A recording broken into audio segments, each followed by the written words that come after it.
Приспособлений, чтобы люди, которые потерялись в лесу, могли выйти на уровне инстинктов, да? И все очень просто.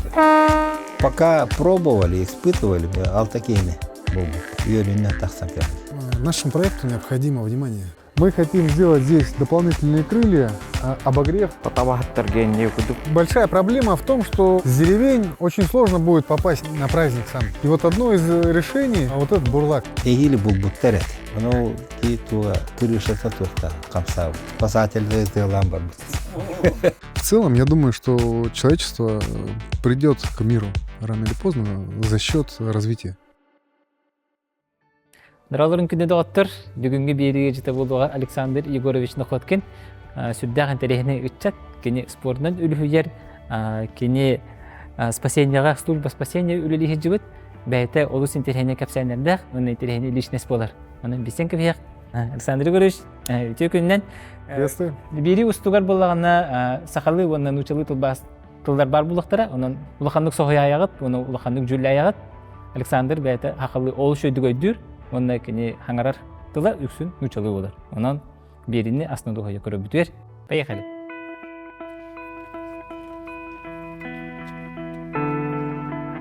Александр Николаевич, қанды кәлді өте кірмісті кәпсә? А вот мы прибыли, арктический спасательный отряд. Значит, здесь вот находится техника различная для спасения людей, для разбора завалов и так далее. Это вот такая база, здесь ангары. Это чисто такая транспортная база, да? Ну не только, здесь спасатели тоже находятся. Здесь они дежурят, работают, чинят технику. Песик. Это получается не основная база, да? Нет, это одна из баз, вот она называется арктических зон. Вот специальная здесь техника, вот как раз лаборатория целая в этом КАМАЗе находится. Обычная техника тоже. Это одна из баз. Я, когда работал, я находился в аэромобильном вообще отряде, и наша, значит, служба находилась по адресу Дзержинского, 68/3. Там наша база находилась, там были ребята-водолазы, спасатели аэромобильного отряда. Да, там Юрка Протопопов, Валерий Андросов, ну, ребята Тит там Алексеев, очень много. все мои земляки, Ильбангаляш. Да. Это все мои друзья, товарищи, с которыми мы много разных операций проводили, спасательных, и не только операций и учений. Эти ребята вообще вот многому меня научили на самом деле. Это спуски с вертолетов. Пробовал себя в роли водолаза, ну, мы проходили обязательные учения, медицину, то есть очень большой, огромный спектр разных спасательных мероприятий, то есть вязание узлов, спуски с вертолетов. То есть это очень... Не, на Афродите на самой я не был, но мы находились рядом, много историй, много рассказов ребят, которые восходили на нее. Вот, но мечтаю тоже туда попасть. Это восхождение, это моя тоже будущая мечта, которую я бы хотел воплотить.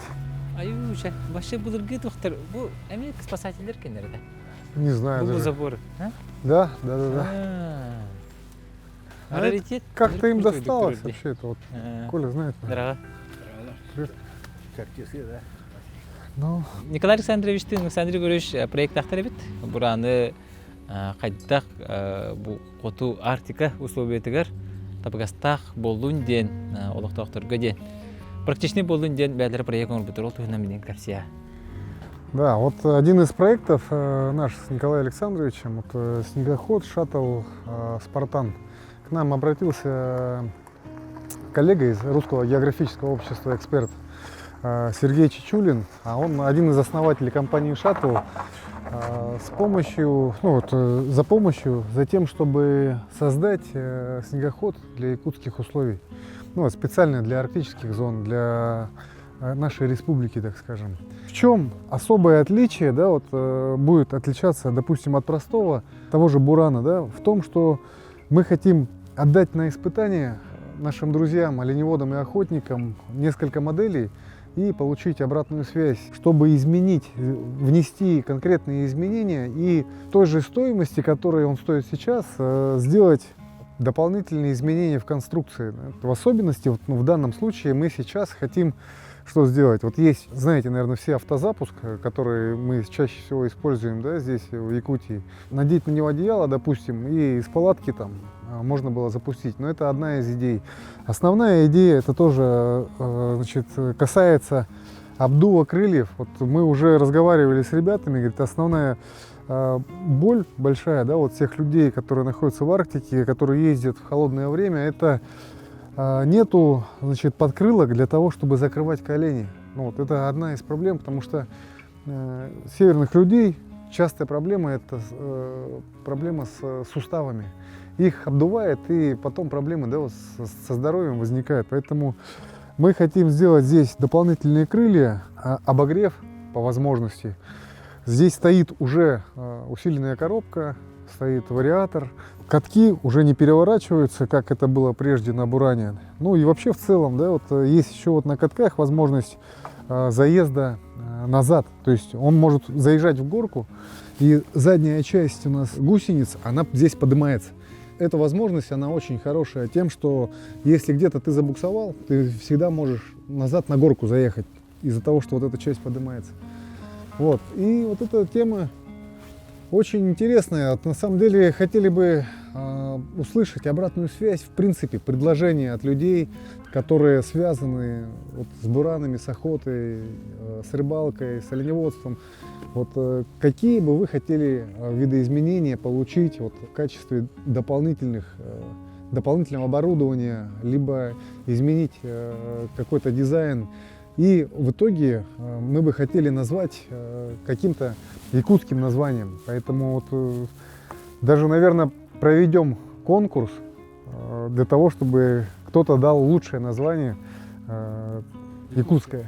Да, и ты потом говоришь, да, бегат тугала тилах боллахатна на практика гыжык чакчы туханар чаттар оленеводтар Арктикатта негет чаттар ба боллахатна бидага понюанстарын бир. Оны бегат тех хатын сөп этикетин келер хатын сөп комментарийге халларын, оны ким динаты каби сахалы атнан, оны ме биллерерин аллара хорияр.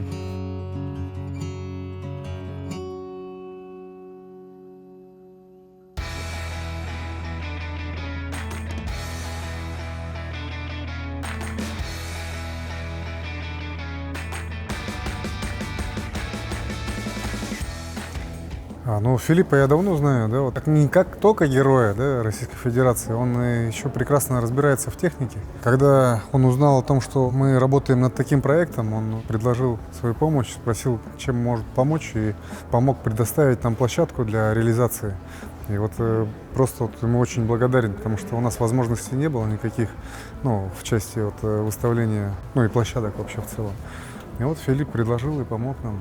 Это Баска Миха Ерген. Это плохо надо, это объект. Он ван групп тен утока ремен хасками, имя хасками. Он не ремен утока там гога. Коминер га механан. Утока хаспар билер терелем. Уркута бурана это бли спартан нему. Халга терга агам халга это болчут болка ховай.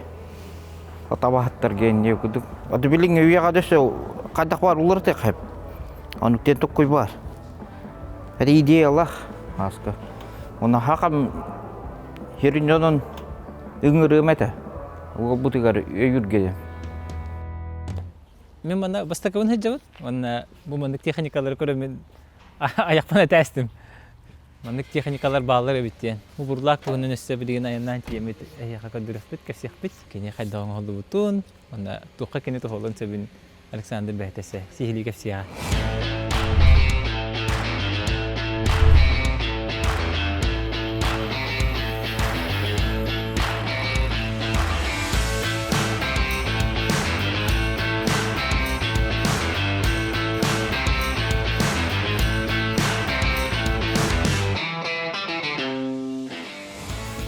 Бурлак тен техниканы биргене яка капсехпит. Александр Егорович шөбаты билим по полочкам бахары. Вот, это экспериментальная версия бурлака, она сделана как автобус. Единственный сейчас автобус, который приехал к нам на испытание. Остальные, которые вы видели на базе МЧС, которые стояли, они все были оборудованы под спасательные нужды. То есть там везде у них стоят полки, с определенным оборудованием, а этот именно пришел для того, чтобы испытать вот в качестве автобуса. То есть вахтовый такой, скажем, бурлак. Этот бурлак, он очень хороший, мы сейчас его испытали и хотим внести как предложение для Кобяйского района, для того, чтобы перевозить людей из деревень на праздник Исэк-Аланхо. Да. Вот, большая проблема в том, что с деревень очень сложно будет попасть на праздник сам. И вот от глав поступали вопросы, как мы можем им помочь. И вот одно из решений, вот этот бурлак, вот, перевозить по грязным дорогам людей для того, чтобы их доставить на сам праздник. Чем хороша техника?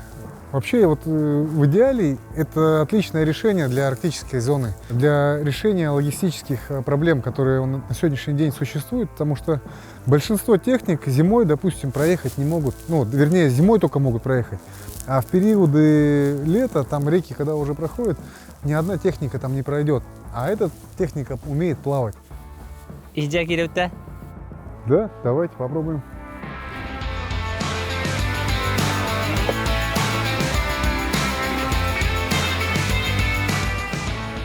Такой вот огромный автобус, можно сказать, да, в котором можно перевозить не только людей, можно перевозить очень много продуктов, доставлять их на крайний север. Эта техника как будто предназначена для нашей республики. Можно на таком вездеходе спокойно вообще перевозить любые продовольствия, любой провиант в самые глубокие точки нашей республики. Потом бутехника уже онтан 1000 километр аспыта. Акайригер. Коту мора арыларгар тиядивата. Верхаянская хайлары тора опыт. Кыгын. Минус 5 градуска.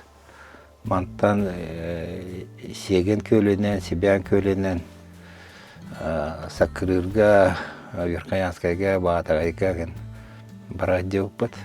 Отой суолы хоқ еддерінен дрон көтүтен былыргы картынан көрөнеген солы хилден өддөппүт үддүк бая каялары энде баянеген ону канда кастават эте котуга аналлах техниканы нага туакка белемдилер кыгынга сайын кыян хиддибак болар двигателин иһиддекистен кэһэллер барыта утепление болан хайын бахар кемегенеген проблема болар, перегрев болан калар. Олейн бул машинаны сайын специально би элеңе дери барады деппит. Якутскайттан. Онна хайын. Онна теңнәре каттоска болпут. Просто тонна каттосканы. Оно бейти бипитер каттоска отхына тача мегагы кай батете. Анратак магынга самолеттан кадар боланнары үсмөк кетти он. Какой-то киле картошка. Төттүгүл почти. Аны маннык курдук машиналар регулярно ходилары боллар. Аны сезонно стен хук болар. И зеленый рейстер надо того болду. Авиация жонру тиерге үледет. Картошканы тиерге болбуда. Ара дорогая игрушка дем был. Тух тебитиңдесе, көлөһөтүн мантанларды карап тебитиңди. Онна атын барта хиттенде. Большое преимущество в том, что, во-первых, это российское производство, надо поддерживать российских производителей, да, и то, что в холодную пару, там, минус 50, любые ремонтные работы, кроме замены колеса, можно произвести изнутри, то есть в теплой кабине, в одной футболке сидя, ты можешь производить ремонт, это огромное преимущество. И понятное дело, да, вот, я не говорю, что это техника, которая не ломается. Все ломается в нашей жизни, к сожалению, но тем не менее это российское производство, и их запчасти, они очень легко доступны, то есть их не надо заказывать, ждать там. Все это здесь есть, в принципе. Поэтому вот, это огромное преимущество на самом деле. Вообще у нас с Николаем Александровичем много проектов разных. Сегодня мы говорили о снегоходе, да, который хотим для республики сделать. Николай Александрович еще дополнительно, кроме еще, много думает о том, как помогать арктическим районам, да, и вот все время спрашивает, и мы разрабатываем разные модели, разные решения. Да? Вот, например, есть сейчас в разработке еще катамаран. Ну, о катамаране это мы позже расскажем. Но сейчас мы вот переходим на спасательный маяк, который был разработан еще лет 8, наверное, назад, да, из самых простых приспособлений, то есть разработанный и продуманный таким образом, чтобы люди, которые потерялись в лесу, могли выйти на уровне инстинктов, да, как это Получить ориентир. получить ориентир, да. Как это работает? В целом, если мы получаем новость о том, что пропал какой-то человек, группа спасателей выезжает на место, и примерная, да, вот эта территория, зона, где потерялся тот или иной человек, разбрасывает маяки. То есть каждый из них находится друг от друга там, от 2, 3, 4 километров. Ну, скажем, 5-6 маяков на большом расстоянии раскидали. И сам проект, смысл, да, вот, поиска людей заключается в том, что когда люди теряются, первый день они, конечно, очень боятся, да, вот, страх появляется. Да. Во второй день они начинают осознавать все это. И в третий день у них уже работает инстинкт самосохранения. Они хотят выбраться, пытаются понять, что происходит. И вот совсем на простых, да, вот чувствах, вот, которые имеет человек, это органы слуха, да, которые обостряются со временем. Николай Александрович, вот, я, да, вот, мы подумали, что это могло бы быть, да, как мы могли бы вообще это использовать. И вот придумали такой вот спасательный маяк, который имеет в себе сигнал воздушный, командовский, да, внутри стоит GPS-трекер, и есть определенное время, когда он издает шум. Таким образом, получается, что люди, потерявшиеся, да, к примеру, где-то далеко в лесу, он слышит звук сигнала, и что он будет делать в первую очередь? Конечно, он в первую очередь, да, идти попытается на звук. И вот он приходит, находит этот маяк. Здесь, допустим, на этой части может быть написано имя Марья Ивановна, например, что мы ее ищем. Здесь необходимо нажать на кнопку для того, чтобы маяк сработал и чтобы мы на картинке, на мониторе ноутбука понимали, какой маяк сработал и куда необходимо приехать и забрать человека. Вот. Сама по себе вот конструкция абсолютно простая. Здесь ну, вот эти вот трубы, они сделаны из канализационной трубы, если честно, да, вот самое простое, да, минимальные затраты и легкая, она вот весит буквально, ну, 2-3 с аккумулятором, ну, может быть, плюс килограмм, да, еще дополнительно. И в переносе, перевозке абсолютно не занимает много места. С этим маяком мы участвовали в конкурсе по технологиям спасения людей, пропавших, и заняли 3-е место. Также мы стали участниками Сколково, стали резидентами. Наше приспособление уже работает на сегодняшний день и имеет уже спасенных людей. То есть эта тема, она реально рабочая. Это не просто, да, вот, как скажем, образец, а это уже рабочий проект, который приносит пользу не только вот нашей республике, даже в Московской области. Давай. Нормально же? 5 раз. Долго. Просто этот заблудившемуся человеку дает ориентир. Мы же привыкли, когда собираем грибы или ягоды, да, ну, пора ехать домой, кто-то садится в машину и гудит. Все выходят из кустов и поехали домой. А человек, который 2-3 дня ходил по лесу, услышал, рядом гудит машина. Он же сюда прибежит, там написано, вот Марья Ивановна, вас ищем, нажмите кнопку и ждите спасателей. Тогда не надо 100 людей мобилизовывать, технику и так далее. Несколько спасателей могут, даже без спасателей, любой тракторист или что может это место окружить и все. Утром Утром этот человек будет, ну, найден и все. Вот.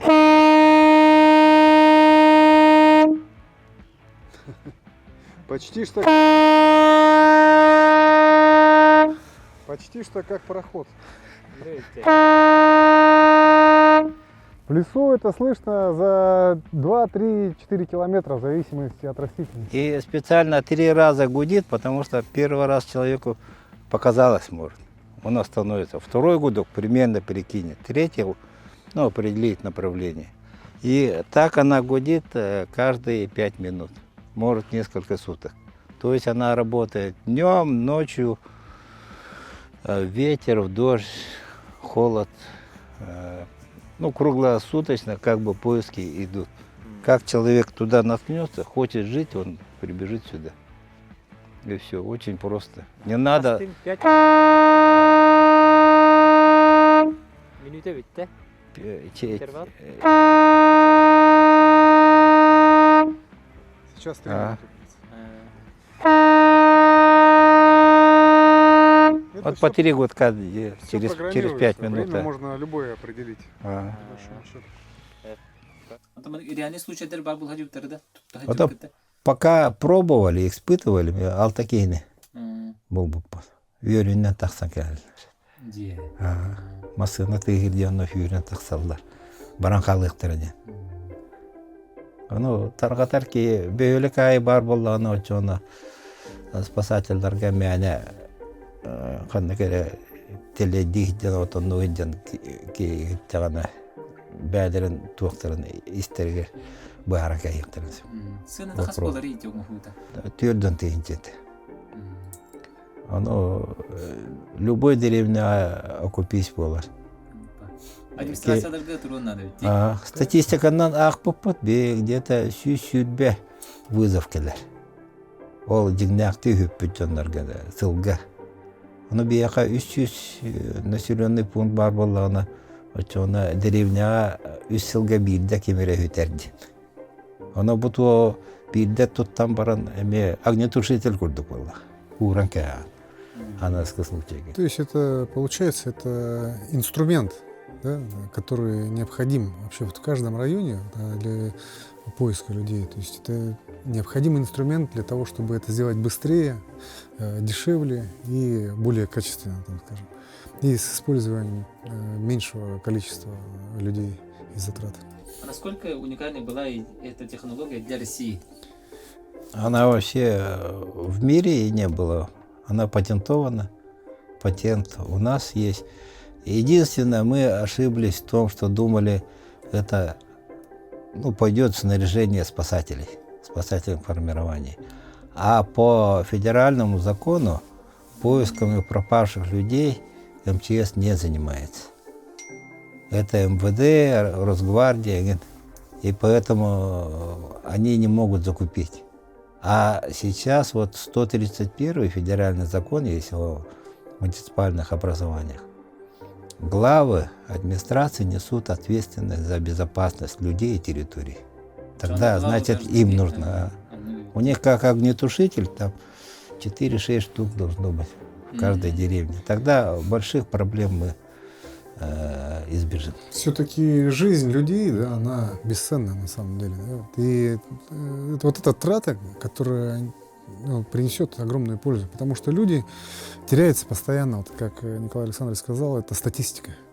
То есть каждый год мы ищем, да, определенное количество людей, и для их поиска нужно использовать правильные инструменты, которые помогают и ускоряют процесс. Вот сегодня Александр упоминал, мы участвовали в конкурсе, всероссийском конкурсе. Там было 130 команд. Они по десятку миллионов тратили на подготовку этого конкурса. А мы со своей трубой пришли, 40 тысяч. до финала дошли. И та вторая команда, которая в финале была, тоже использовала вот эту технологию. Потому что конкурс шел 2 года. И в полуфинале они уже видели и сделали трубы не такие крупные, а квадратные. И Чтобы патент обойти.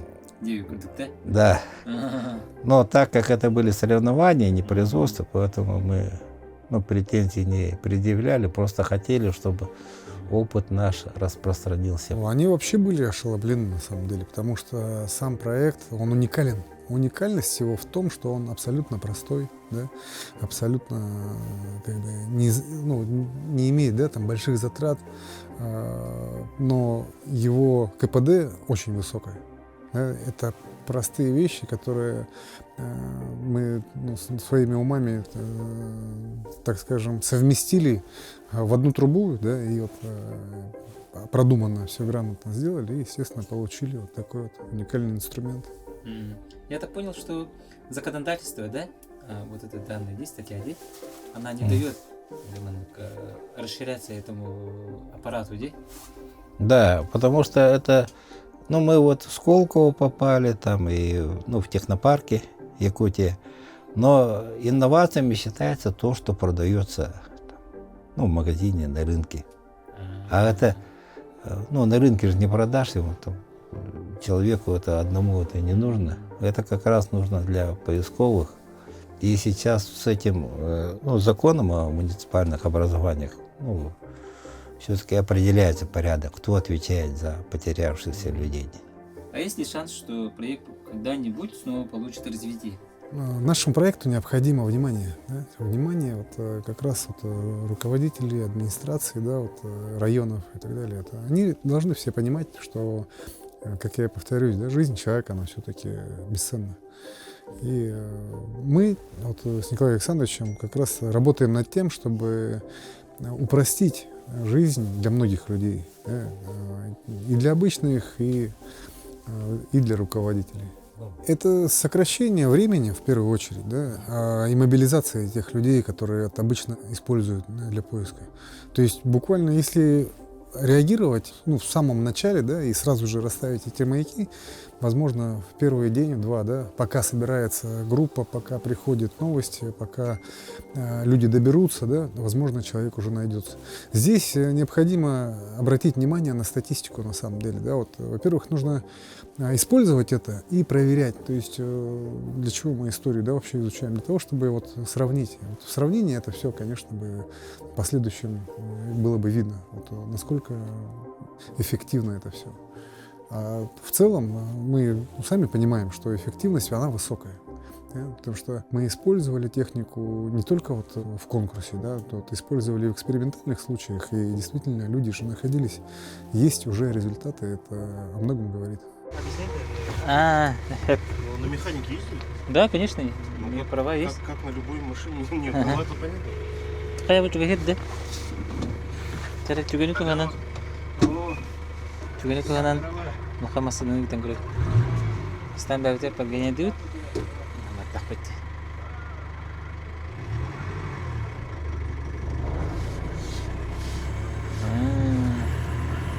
Чувствуется масштаба, а? Зрим не пересесть на бутлак.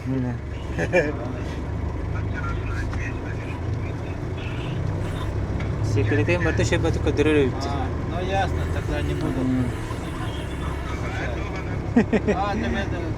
Зимний куда то она бурдлак была день, да? Он... Да. Что было? Да? Есть? Ну да, он такой аппарат для двоих. А вот так вот не думал на крышу типа палатку устанавливать? Есть же такие? Есть. Есть, да? Бар, ага. Круто. Гараж бар это. Беременен квитенцитер. Не пробовал что, да? Ага, пробовал. Пробовал? В прошлом году, ага. Двухместка, да, или что? Ага. Мандык курдук, расколдушка курдук была, мандыгарлар. И вот сюда, в одну сторону, да, в левую или правую? Ага, лестница тахан. Ну. Даже виски я вот изи. Вообще изи. Вообще кайф. Это были свобода. А так какие для пары вообще идеал. Круто. Постаканул, что дать Джимника? Да, первый раз еще. Не, у меня, знаешь, какой был? Не Джемини, а вот такой же Сузуки, только старенький. Как же они называются? Эскуда, да. Он же похожий, только тот был 93-го года, по-моему, 94-го, уже не помню. Ну классный, 1.6. Такой он, бодренький был, хороший. Но движки мне нравятся, они такие высокооборотистые, хорошие. Здесь какой объем? 1,5. 1,5, да? Вот, свежий. Сколько лошадок? Лошадок точно не помню. Ну, себя вообще четко тащит. И на гору поднимается. 2 моста ведь, правильно? 2 моста, 4 ВД, понижай. Ну, вообще кайф. Он везде проедет. Кроме блокировки все есть. Ну, блокировка это же дополнительный, да, получается, Ага. тюнинг. Его можно Колоры установить. Нивага барди Ну, сразу. Манна хох. Но манна хайдара мораллар хи. ну, тюнинг, да? Как Ага, тюнинг тюнинг. дополнительный. Даже турбо хайлар баттаман. Двигателин орталар. А, Чарджер кенин туруру кояпман. да, а так с завода нету, да? Турбины не идут. Билбетим сыйхет яхпен бабапен гана бары. Мен бахама максимал ката бахиджер. Джимни Сиера 1,5. JB 74V. Крейсерская скорость какая у него на трассе? 90. Рекомендуемые. Рекомендуемая. А так мен көбіскі на сварка кәлдіқпіне 90, 100 и интутабын. Это 100, 110 фаралар. Уже это тоқ. Бұдан әлбән бензині хир болар ба. Александр тұғынан кені кейі бұлытынан қайдақ кейіне? Антон Александр, конечно, мен кыраттан билдер болдым. Еще оғырыттағана бе сплав оңыр бұппыт. Өлінек өрігінен арқа халаден халатынан. Аны 13 қону кейгер білді кейіне көсіп әтәқпен. Еккен сплавтағын. Кыраттан туық ба, әрелләқ надежный. А оны үші әден кене туық баровалыр, оңырыр. Хорок жоннор тугура толкуйдулар, үчөй бай идеялактар. Ту катчы хуок, ту биреме хуок, ту оголор төрөтлөр, ту латыктарына деген ухан кеңен ол пенсия деле тугудоңор бутты. Кене сыйгар дагына хим бир оңорот тора, хим бир результаты туктыр. Кене, конечно, прямой ке колобор депутаты боллагына один раз бюрократия, наверное, еще индикатор. Конкретно. Он, правда, праймерская рахам было, потому что кене мяне он обещает дыры хатават. Я $5. Но обычно кыялар на меня стикапсяют и анджондор кият. А ты бен хану масана ханы? У меня нету велосипеда. У жены есть машина, а у меня нет. А я раньше любил машины, сейчас что-то так уже, это как... Конечно, хорошо машина. Ты думаем, там жена сейчас хочет поменять, продается. А я люблю на велосипеде. А еще мотоцикл есть. Я же только позапрошлом году только на машину пересел. А до этого чисто велосипедистом был. Все время, да, на велосипеде? Все время на велосипеде, ага. У меня же шоссейник был юниорского возраста, ну, ростовки, из-за того, что я маленький, да? А потом МТБшечки были, потом гравийник купил. Гравийник был. А на шоссейнике, как вот где здесь гонял, да, вот? Или... Я по городу гонял, городу? как транспорт, ага. Круто. Я вот, у меня сейчас один типа гравийник, но такой в городском вариации, короче, городской. Он типа скоростной, но в то же время у него такая скорость 30 где-то километров в час можно на нем ехать. Но не быстрее. Шоссейник, там, если можно 35-40, там, на нем не быстрее. И вот сейчас шоссейник еще купил для триатлона. Как раз вот он идет 25 числа должен прийти, по идее. И вот начну уже на велосипеде готовиться. Да, здесь я и бегаю, здесь я приезжаю, беру машину там у друзей, велосипед разбираю, в багажник положил и вытаскиваю, и тоже на нем катаюсь тут.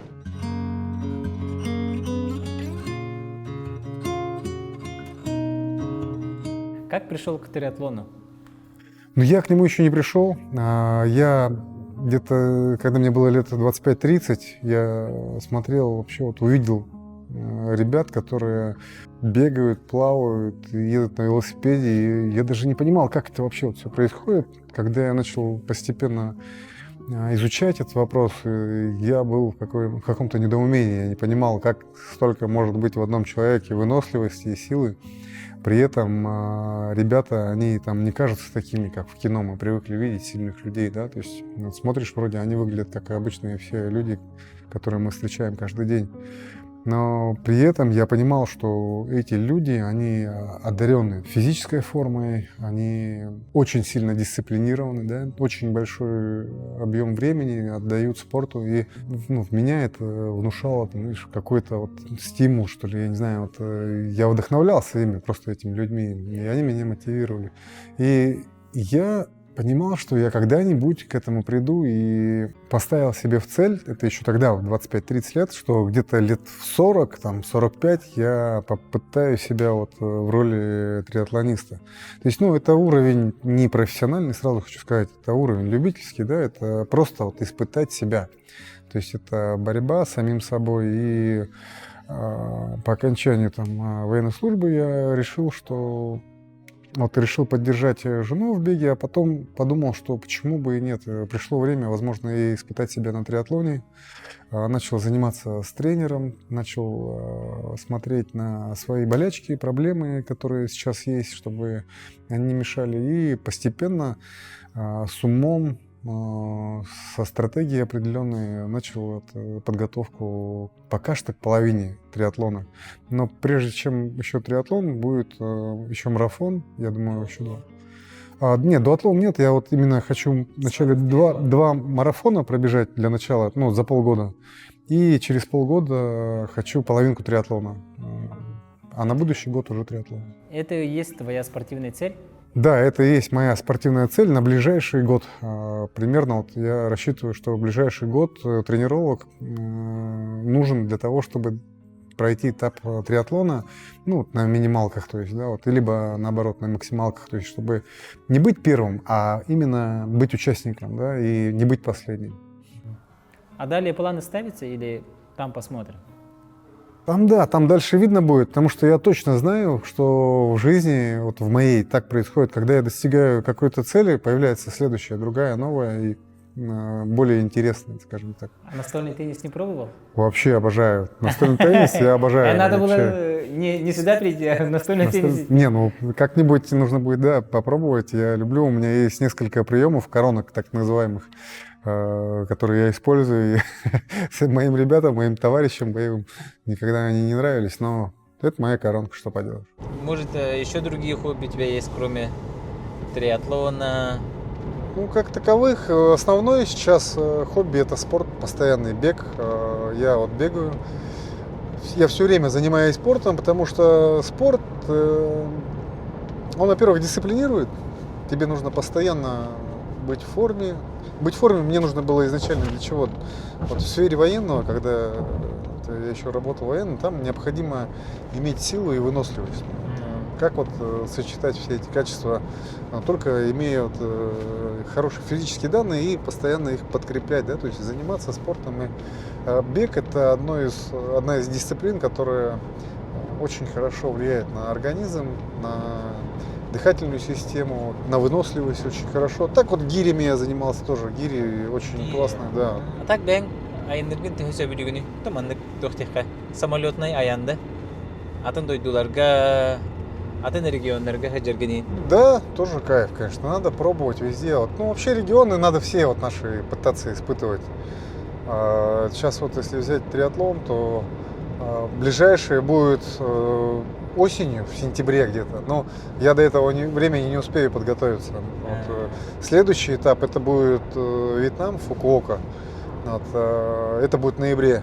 Плюс дополнительных еще 3 месяца, можно сказать, тренироваться. Но посмотрим по финансам. Это достаточно дорого, на самом деле. Говорят же, путешествие развивает. Путешествие, да, безусловно, развивает. Вообще большая мечта похожую машину на твою приобрести, если честно. Такую машину я тоже рассматривал для приобретения, для того, чтобы для того, чтобы с женой путешествовать. И поэтому я тебя спросил, как там помещается ли багажник, да, как это комфортно или нет. И в целом сейчас едем, кажется, вообще кайф. А путешествовать, это большая мечта на самом деле. Именно всю Россию объездить. Я с женой, мы покупали машину в 2020 или 2021 году, я не помню, свой отпуск я использовал и подарил машину жене, купил. И мы с ней ехали из Москвы до Якутска по трассе и заезжали в каждый город, в каждом городе, в крупном, я имею в виду, Новосибирск, Иркутск, заезжали на Байкал, в Санкт-Петербург из Москвы съездили тоже. Вот, в каждом городе по 3-4 дня, и это такое тоже путешествие, вот, кайф, ну, прям. Мы насладились этим, и это очень сильно запомнилось. Ну, естественно, жена порадовалась тому, что едет на своем подарке и как бы учится ездить, она только вот, ну, вот опыт свой набирала тогда, скажем. Но больше мне хочется по России покататься, честно. Вот, Камчатка, Сахалин, Мурманская область. Это, вот, у меня много друзей там, и вот они все приглашают, но сложно со временем. Вот, время нужно подбирать. Но я, так скажем, знаешь, вот, готовлюсь, постепенно готовлю чемоданы, так скажем. Ну, покупаю там, знаешь, горелки, посуду постепенно, все. Вот, ну, помаленьку накапливаю вот, необходимое для путешествий, короче, там, палатки у меня уже там потихоньку появляться начали, спальные мешки. Этой весной планируете, да? На какой-то кемпинг семейный? Обязательно, да. У меня еще вот сейчас дочь прилетела, она в Санкт-Петербурге живет с матерью от первого брака. Вот. И вот буквально пару дней назад она вот прилетела, и мы хотим съездить в поход с детьми. Вот во втором браке вот есть тоже дети у жены. Мы хотим взять свою большую семью и вот сходить в поход. Ну, вот, ну, знаешь, мы рассматриваем Табагу. Там есть уже места. Мыс. Да, Табагинский мыс. Там есть уже места, где ребята вот рекомендуют пройтись, вот, походить, погулять. И, Да, наверное, с красиво. ночевкой даже вот, попытаемся съездить туда. Вот в планах есть обязательно. У нас есть выход с женой обязательный. Мы хотим съездить, ну, это осенью, посмотреть, полежать в темное время суток на звезды. Ну, желательно где-нибудь подальше так вот поваляться, потому что полежать, посмотреть на звезды, это тоже своего рода такое романтика, да, и приятная вещь. Но когда ты еще долго лежишь, знаешь, да, вот, смотришь на звезды, и они начинают падать, и этих звезд падающих очень много. Ну и представляешь, сколько желаний можно, да, загадать. Какая операция запомнилась тебе больше всего? Операций много, на самом деле, было. Мы всю республику объездили, вот, спасая людей в поисках, даже заходили в Иркутскую область, когда искали людей. Но самое яркое из них — это вот мы на Большом Ляховском острове спасли 17 ребят, которые там долгое время блуждали, голодали и вот уже были на грани смерти. Вот это такой момент, он, ну, на всю жизнь сохранился вот в моей памяти, потому что буквально вот мы возвращались уже, то есть у нас топливо реально заканчивалось. Очень сложно разглядеть на Большом острове, да, вот заснеженном, он местами земля, увидеть людей с высоты очень сложно. То есть обычно, ну, хорошо было бы там, если бы они использовали какие-нибудь фаеры, там дым, но, к сожалению, у них ничего не было. Вот он вызов келбете спутниковый телефонына. Он бирке петете дежурныйга. Он 15 ту, 17 туки катерларын двигателі клиннават қалылар ден. Мен aaneen зоннатым ден. Он битте туақ подтверждение. Оны мен госкомитетке тақсыбытым. Оны вызов келді. Оны вертолет көтөтө канада ден. Оны өппеттері подтверждение қанна бар еділдер. Письменный ден. Хуақ болды. Просто кемере aaneen зонна вот. Оны бір көтөте ататым. Отон билевен онно жоннор өлелилер еген. Чиновниктер эме туактен баарылар. Оны москостулар бәлері тақсықтыр тоғонда туақтығынды. Моста харарыгына андуни. Олен эти вопрос тоқтауыта. Оно химбир мен Севморпуть через туаққа тақсывытым электроход Сомовтен. Гидрометслужба кені онан ағар ден. Білем мен капитанға звонна едівіт.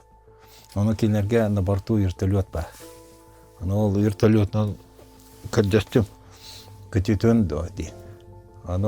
Вертолет бар ден. Көтетек пенсеп, мен онтан 209 километр. ол точкаттан. Оны мен оны ыйыта хататым, оны телеттелерге туақ тем бар. Сыл хағаланнағанда тендеріне туақ заявканы оғырын. Қаннық авиакомпаниялар кетті доғырда аргын.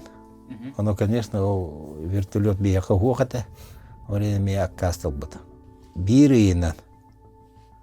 Emi aydan bir atağısta. Уже выезд есть. Iyasta. Avguskete, уже mora turda. Tuğda hediye yapıyorlar.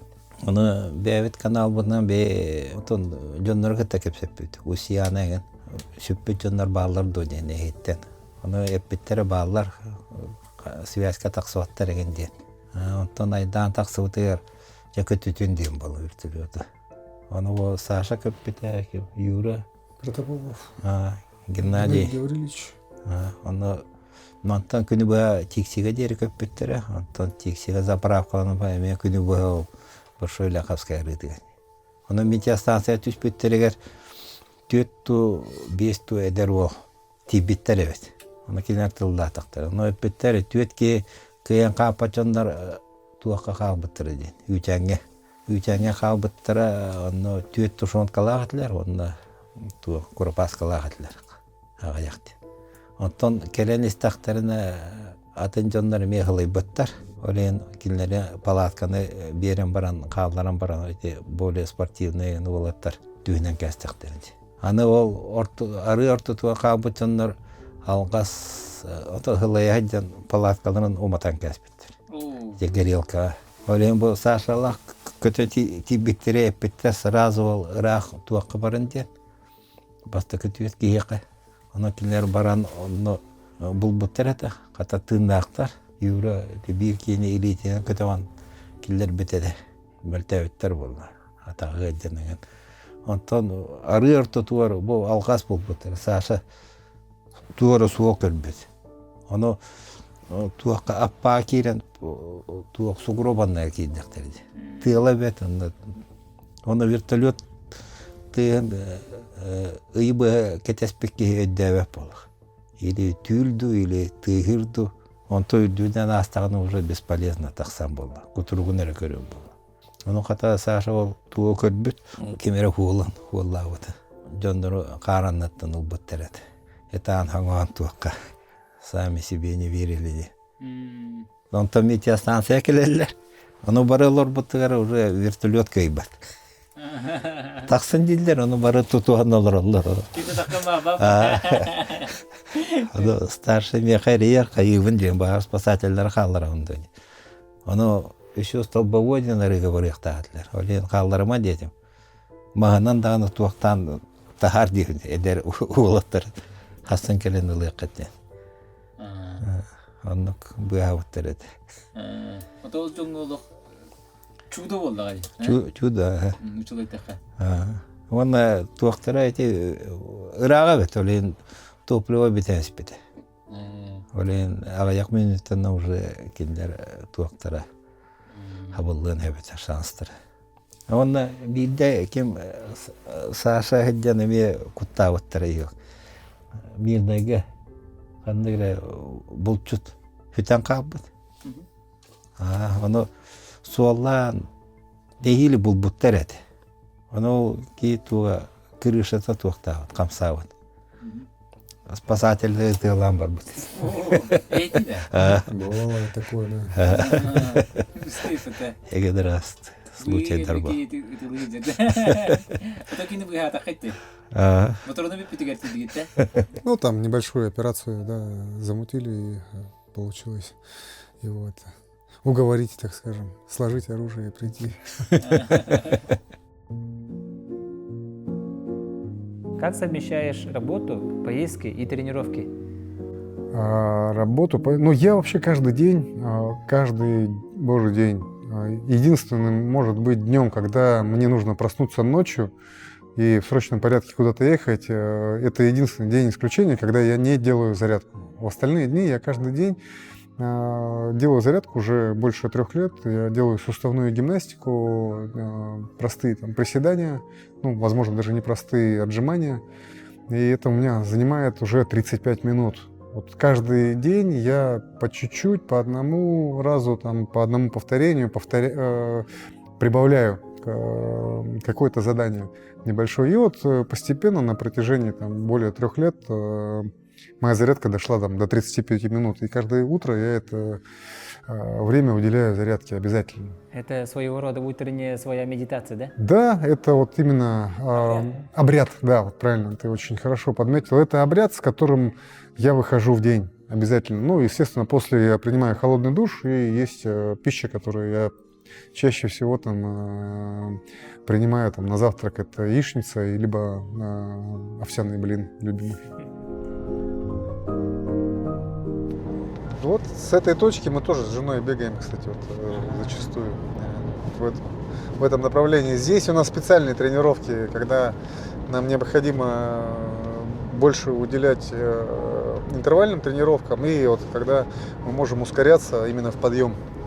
А если нам нужна обычная тренировка длительная, без интервалов, спокойно, мы бегаем уже от Стеллы, где вот Стелла для дорожников построен. По-моему, 25-й километр, если не ошибаюсь. Ну, была, да. Да.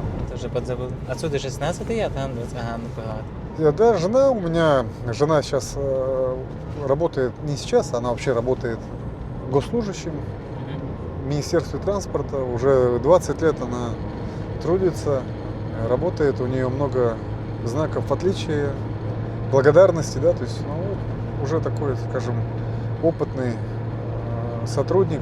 В своей сфере, да? В своей сфере, да. И вот когда есть время, она тоже занимается спортом. Вот, вообще регулярно, конечно, у нас сложный вообще вот на самом деле климат, и поэтому зимой очень трудно, да, вот заниматься. Я даже знаю, вот профессиональные спортсмены стараются 2 раза в день заниматься, но у нее нет такой возможности, потому что большую часть времени она проводит на работе.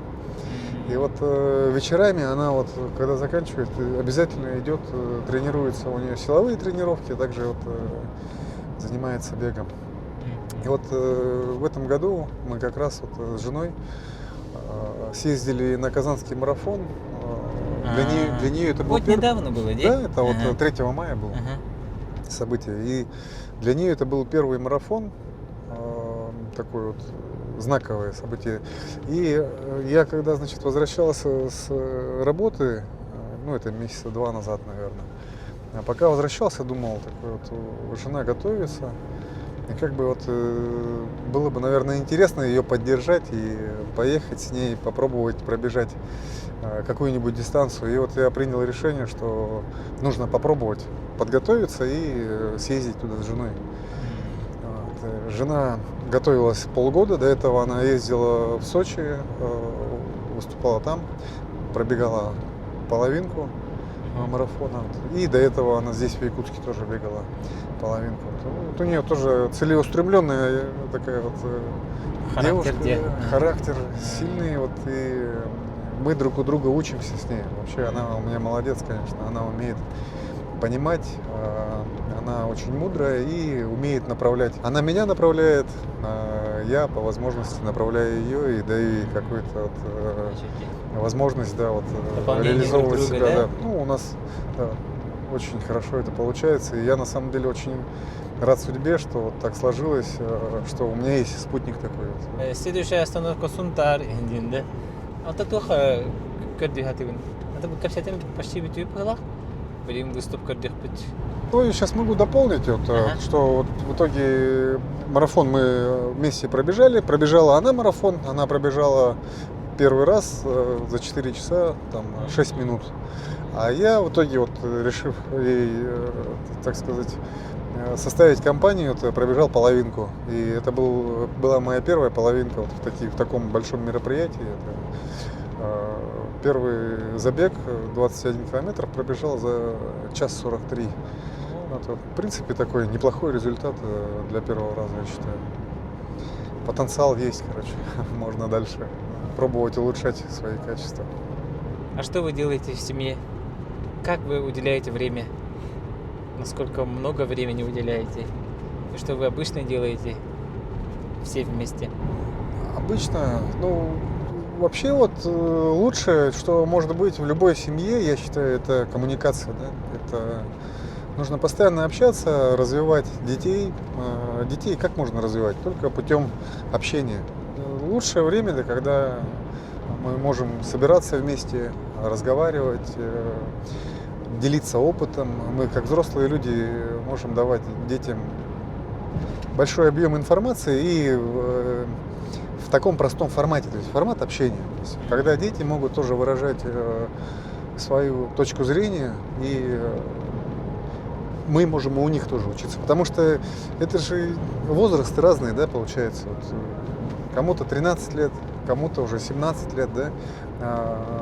Мировоззрение постепенно у людей вот меняется. И, вот, допустим, вот, средний сын вот, у жены, вот, Илья, вот он очень умный парень, очень увлекается историей. Мы с ним философствуем, и бывает так, что он говорит такие грамотные вещи, что я очень удивляюсь и думаю, вот оно по его возрасту да, как-то не подходит. И вот нынешняя молодежь, она такая, ее нужно правильно понимать, да, и вот правильно общаться, потому что у них у всех есть огромный потенциал, и этот потенциал можно развенчать, так скажем, только путем коммуникации, путем общения. Вот эта коммуникация, она дает возможность развиваться детям.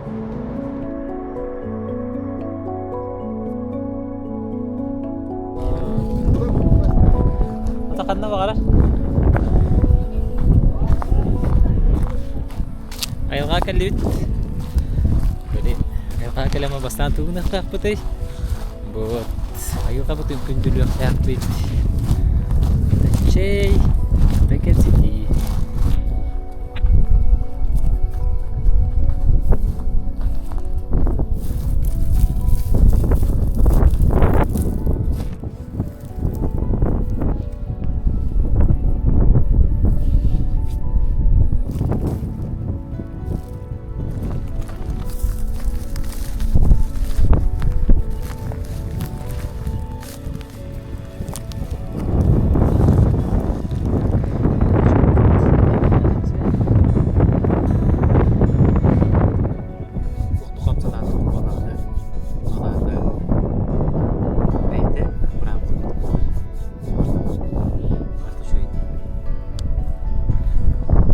Как ты понимаешь слово «ответственность»? Ответственность – это очень важный момент. Есть люди, которые путают власть с ответственностью. Да?